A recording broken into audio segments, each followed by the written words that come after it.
Gelar Gus, saya berpendapat bahwa gelar-gelar itu bid'ah sebenarnya. Bid'ah. Tidak ada di agama. Gelar Gus, gelar Habib, gelar apa tidak ada di agama. Ini penting saya sampaikan. Dan kita siap diskusi pertahankan ini.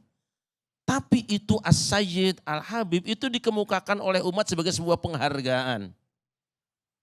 Orang yang pinter, orang soleh digelari dengan Al-Habib, dengan As-Sayyid itu penghargaan. Pun doktor. Apa sih ruginya seseorang ketika dipanggil Gus oleh seseorang? Gus Miftah tidak pernah panggil dirinya Gus. Tapi orang-orang yang melihat pekerjaan beliau mau merawat orang-orang yang dianggap hina oleh orang lain. Kemudian beliau turun, kemudian berdakwah, menyampaikan dakwahnya diterima. Lalu orang panggil Gus. Barangkali kenapa orang panggil Gus? Karena belum, kalau kiai kan harus sepuh gitu ya. Ini harus sepuh kiai itu. Maka panggil Gus, anak kiai. Bisa jadi Gus Miftah itu katanya bukan anak kiai. Jangan hina orang lain, itu penghinaan betul. Anda yang anak kiai juga belum tentu bisa ngaji seperti dia. Apa repotnya sekarang kita? Misalnya saya juga dapat honoris causa dari orang Batak kan. Saya orang Sunda, orang Jawa Barat, orang Jawa juga. Tapi aku ketemu si Mama di Medan, di Danau Toba. Tahu sekarang jadi anakku ya. Saya punya gelar sekarang Naibaho. Padahal saya bukan orang Batak. Marga Naibaho. Kenapa orang tidak mengatakan, kamu udah boleh. Ini penghargaan, ini pengakuan. Gus seperti itu, anak-anak kecil di Jawa itu Gus panggilannya kok. Biasa saja. Tapi kalau misalnya Gus Miftah mengatakan nasabku ini, kalau Anda merasa bahwa dia bukan turunan kiai atau tidak ada hubungan dengan Ki Hasan Bestari atau Brawijaya, ayo kita diskusi. Ketemu, kita bicara, tunjukkan. Walaupun saya termasuk orang yang tidak suka dengan itu sebutan silsilah-silsilah, tidak ada urusan bagi saya.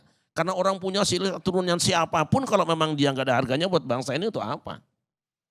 Kita tidak perlu nyebut-nyebut gelar kita. Dan kita selama ini ditindas dengan sebutan-sebutan itu.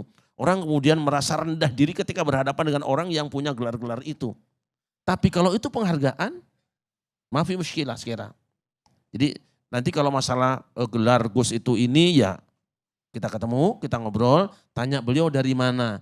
Misalnya ada silsilah yang, ini ternyata silsilahnya bohong. Bukan cuma Gus Miftah, Habaib juga sekarang kan dipersoalkan silsilahnya. Iya dah. Sekarang dipersoalkan, dibahas oleh beberapa orang. Tapi saya tidak mau itu turun di jalanan. Ayo kita bedah masalah ini, maka kami dengan teman-teman daripada suka mengadakan seminar nasional di UIN. Kita undang semuanya, kita coba kaji secara ilmiah. Jangan kita biarkan bola itu terus bergulir sehingga para penonton ikut tendang bola atau penonton turun lapangannya akan juruan malang akibatnya itu. Karena kita membiarkan ada penonton turun ke lapangan sementara polisi tidak siap, korbannya banyak. Mari kita kaji secara ilmiah. Kalaupun beliau memang bukan Gus dalam pengertian yang kita pahami selama ini, maka tidak perlu juga kita rendahkan. Pinter ya pinter apapun dia. Bahkan kiai juga di Jawa tidak semuanya ulama kan. Kiai Slamet juga kerbau itu di Solo. Kiai Calonarang juga keris itu biasa saja. Jadi saya kira jangan beliau kemudian disebut dia bukan Gus, dia Gus palsu. Anda telah menghina orang, memang Gus itu gelar dari Allah atau bukan, biasa saja. Imaduddin bin Sarmana. Itu tiap hari kontensnya. Begitu juga narasi-narasi mengadu domba. NU diobok-obok, NU gak bisa selesaikan masalah silsilah habaib. Gak bisa menetipkan daripada itu yang namanya Imaduddin bin Sarmana. Gak bisa, MUI gak bisa. Ini yang jadi masalah yang saat ini bergejolak di masyarakat. Maka saya melihat Imaduddin gak berani ke Jakarta. Para muhibin akan membubarkan panggungnya Imaduddin. Karena ini mengobok-ngobok umat Islam. Menghancur belah, yaitu mengadu domba umat Islam. Yang akan di mana-mana itu gaduh dibuat seluruh Indonesia. Setiap hadir Imaduddin pasti terjadi kegaduhan. Pasti terjadi penolakan. Kenapa? Ini yang harus kita pentingkan. Ini yang harus kita utamakan. Ini pemecah belah bangsa. Ada apa di belakang itu semua? Hanya PKI yang selalu mengadu domba umat Islam. Sehingga nyaman dengan adu domba ini. Kalau dia kiai, kajian ilmiah, selesai kajian ilmiah. Bahkan Robitoh Alawiyah sudah membuat kajian yang mengundang itu Imaduddin bin Sarman itu dengan kajian 674 halaman. Kemana itu Imaduddin? Kalau mereka mau niatkan selesaikan, selesaikan. Jangan dibiarkan. Pemerintah harus hadir. MUI harus hadir. Kemenak harus hadir saudara. Karena ini sangat berbahaya. Ini yang akan meletup di rakyat-rakyat kita yang akan bisa membesar. Menjadi bola salju yang terus menggelinding. Dan ini akan menyusahkan rakyat Indonesia. Terima kasih. Boleh. Khusus yang terakhir, karena saya tahu persis tentang Kiai Haji Imaduddin Utsman, makanya kita buka bedah masalah seminar di UIN.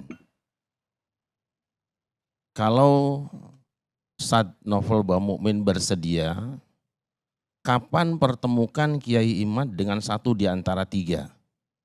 Habib Rizik, Habib Lutfi bin Yahya, atau Taufik As-Saegaf. Boleh kapan saja, insya Allah saya bertanggung jawab menghadirkan untuk diskusi, karena saya meminta bolak-balik ke Kiai Imad. Jangan sekedar menggelinding di luar, ini saya bicara langsung.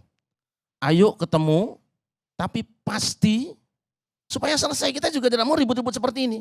Baik. Karena gitu. Jadi mohon nanti antum jawab saja, satu di antara tiga tadi, kapan antum bersedia menghadirkan, saya tanggung jawab hadirkan Kiai Imad.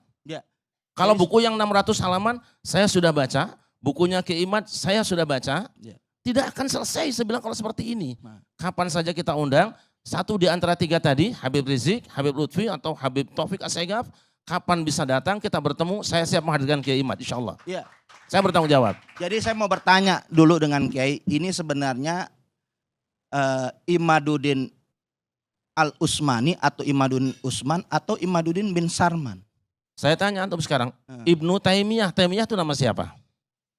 Bukan nama bapaknya. Oke, sekarang Ibnu Qayyim Al-Jauziyah nama siapa? Bukan nama bapaknya. Masalah enggak? Ya enggak masalah. Tidak masalah, selesai sudahlah. Ya, cuman kan kita harus tahu. Saya kira sudah, tidak usah pakai cuman, sudah selesai kalau ada masalah. Tapi ini tidak topik pembicaraan kita malam ini. Betul. Tapi saya bertanggung jawab karena takutnya diangkat nantinya. Beliau menyinggung habaib, ya kan? Karena Wali Songo itu membawa Indonesia ini luar biasa rahmatan lil alamin, yaitu membawa kedamaian. Tapi sekarang ditarik-tarik Wali Songo untuk diadu domba. Ya. Padahal Wali Songo sudah lama berdampingan tapi dengan habaib. Itu topik lain, mungkin lain kali kita bicara. Iya, karena menyinggung habaib, Kiai.